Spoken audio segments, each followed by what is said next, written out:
Here I am Shomu Ghosh with the new video.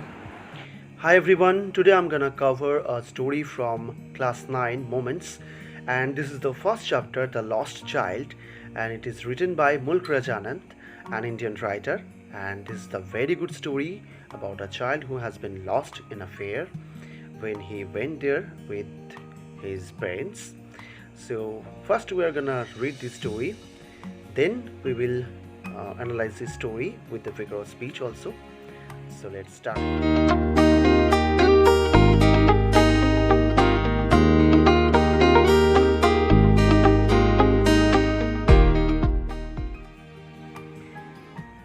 It was the festival of spring. From the wintry shades of narrow lanes and alleys emerged a gaily clad humanity. Some walked, some rode on horses, others sat being carried in bamboo and bullock carts. One little boy ran between his father's legs, brimming over with life and laughter. "Come, child, come," called his parents, as he lagged behind, fascinated by the toys in the shops that lined the way. He hurried towards his parents, his feet obedient to their call, his eyes still lingering on the receding toys as he came to where they had stopped to wait for him. He couldn't suppress the desire of his heart, even though he well knew the old cold stare of refusal in their eyes. "I want the toy," he pleaded. His father looked at him, red-eyed in his familiar tyrant's way. His mother, melted by the free spirit of the day, was tender and, giving him her finger to hold, said, "Look, child, what is before you?" It was a flowering mustard field, pale like melting gold as it swept across miles and miles of even land. A group of dragonflies were bustling about on their gaudy purple wings, intercepting the flight of a lone black bee or butterfly in search of sweetness from the flowers. The child followed them in the air with his gaze, till one of them would steal its wings and rest, and he would try to catch it, but it would go fluttering, flapping up into the air. When he had almost got it in his hands, then his mother gave a cautionary call. "Come, child, come! Come onto the footpath!"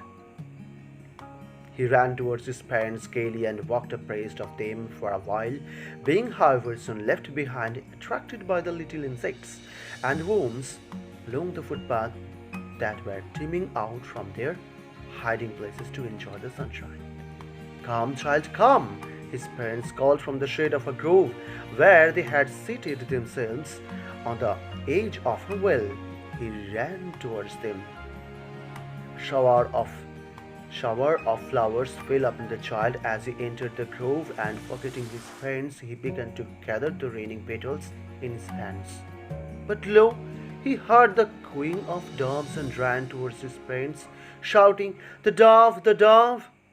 The raining petals dropped from his forgotten hands. "Come, child, come!" they called to the child, who had now gone running in wild capers round the banyan tree, and gathering him up they looked the narrow windling's footpath which led to the fair through the mustard fields. As they neared the village, the child could see many other footpaths full of throngs converging to the whirlpool of the fair, and felt at once repelled and fascinated by the confusing world he has entered. It's all about today, the reading. Now I am going to the part of the analysis, and then the figure of speech used here I will discuss.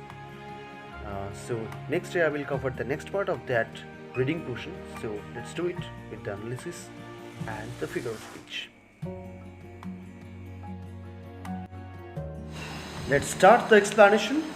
So the season of the story is talking about the spring after the winter. So that's why it's a wintry shades of narrow lanes and alleys emerged a gaily clad humanity. So the weather is very fine after the winter, and it's a springtime, and everyone is doing the different work, like someone is walking, someone is riding on the horses, others sitting, and someone is being carried in the bamboo and bullock.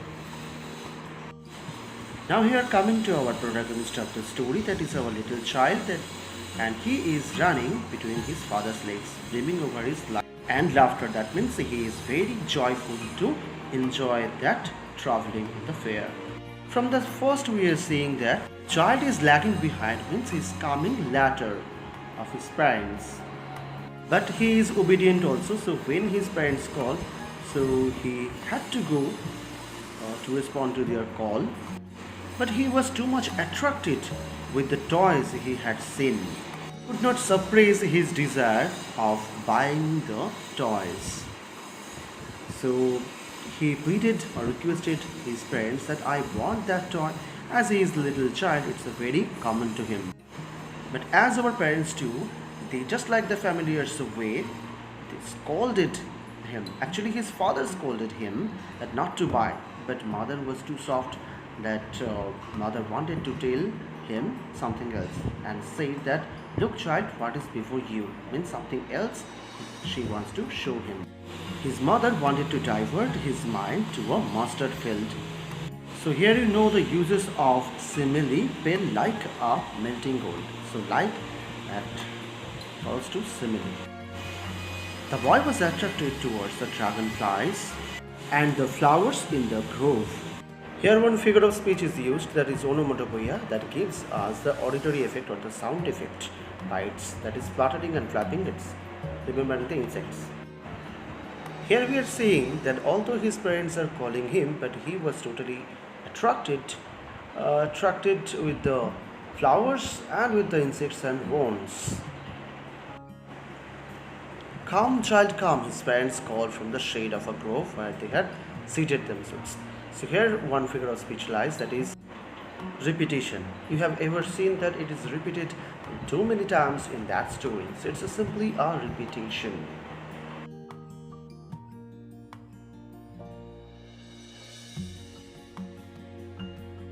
So here we are seeing that the boy was too much nature lover that we may call, and he was too much attracted with the cooing of the dove, that the dove is a bird. And he ran towards his parents and shouting that the dove, the raining petals dropped from his forgotten hands. Here once again a figure of speech lies, that is transformative. So here it is forgotten hand. So hand is not the forgotten. So it's transforming that adjective.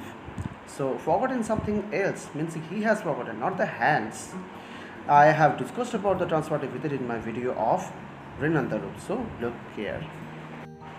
As we can see, the nature lover boy was not coming from that beauty of the nature, and he was beholding those beauties, the flowers, the insects, and his parents were calling and calling him again, but he was too much attracted with it that he was not coming. So here we will see something twisting in this story, the middle portion, and here the interest rises. So I will cover the next part of the video surely. Meet you soon. Time to say goodbye and thank you for watching my video. I will cover the next part of the video surely, and till then, bye bye.